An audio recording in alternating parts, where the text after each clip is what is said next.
সাধারণত সিগারেট যেটা আগামীকাল থেকে হয়তো দাম বাড়বে, আমাদের বলছে বাড়ার সম্ভাবনা আছে। এবং জুন মাস, যেহেতু জুন মাস প্রতি জুন মাসেই দাম বাড়ে, আর বাড়ার ক্ষেত্রে মূলত সিগারেটের চাহিদা তো ঠিকই থাকে। যতই দাম বাড়বে না কেন, যারা খাবেই তারা নিয়মিত খাইতেই থাকবে।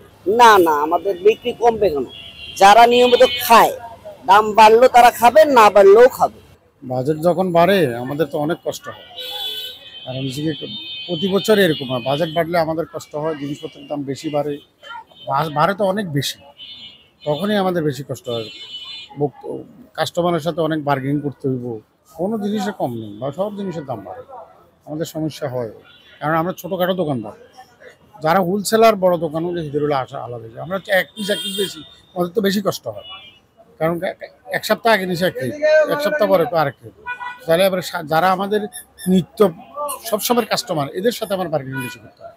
মানে আপনি আসবেন একটা জিনিস এক সপ্তাহ আগে নিলেন 50 টাকা দিয়ে, এরপরের দিন যদি 75 টাকা, তাহলে কি হবে? তখন আমাদের কি বিতর্কিত হইতে হয়। দেশি কসমেটিক্স স্যান্ড আছে, আপনার শ্যাম্পু আছে, এইসব জাতীয় জিনিস, ফেস ওয়াশ আছে, তারপরে ক্রিম আছে, সাবান আছে, এসবগুলো আর কি।